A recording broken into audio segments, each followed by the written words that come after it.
What is reality? Knowledge? The meaning of life? Big topics you might tackle figuratively, explaining existence as a journey down a road or across an ocean, a climb, a war, a book, a thread, a game, a window of opportunity, or an all too short-lived flicker of flame. 2,400 years ago, one of history's most famous thinkers said life is like being chained up in a cave, forced to watch shadows flitting across a stone wall. Pretty cheery, right?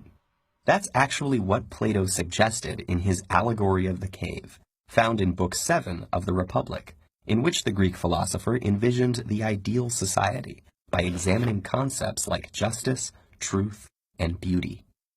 In the allegory, a group of prisoners have been confined in a cavern since birth, with their backs to the entrance, unable to turn their heads, and with no knowledge of the outside world.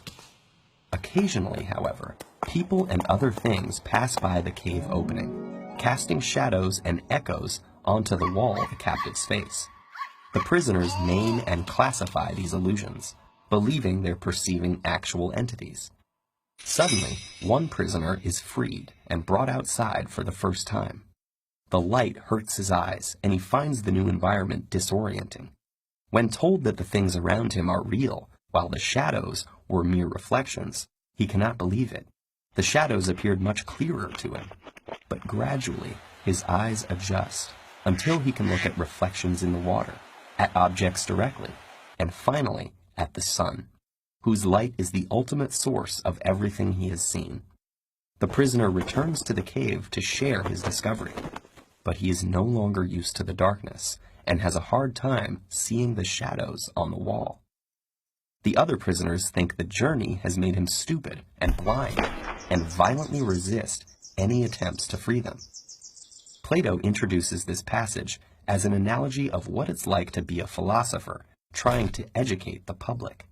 Most people are not just comfortable in their ignorance, but hostile to anyone who points it out.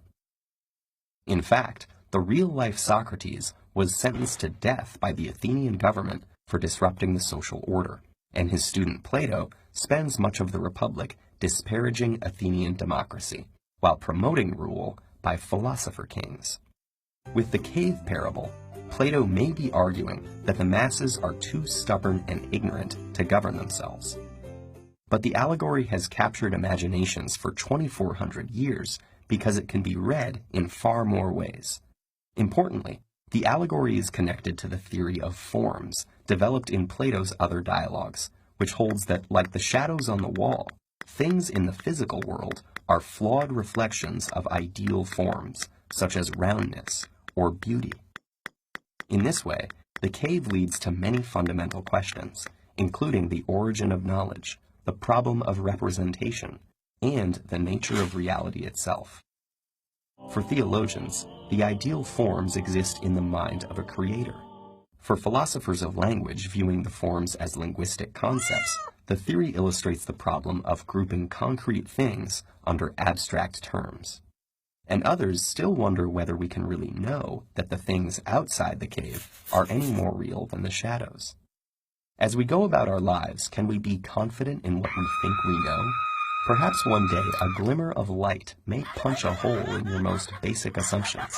Will you break free to struggle towards the light, even if it costs you your friends and family? Or stick with comfortable and familiar illusions? Truth or habit? Light or shadow? Hard choices. But if it's any consolation, you're not alone. There are lots of us down here.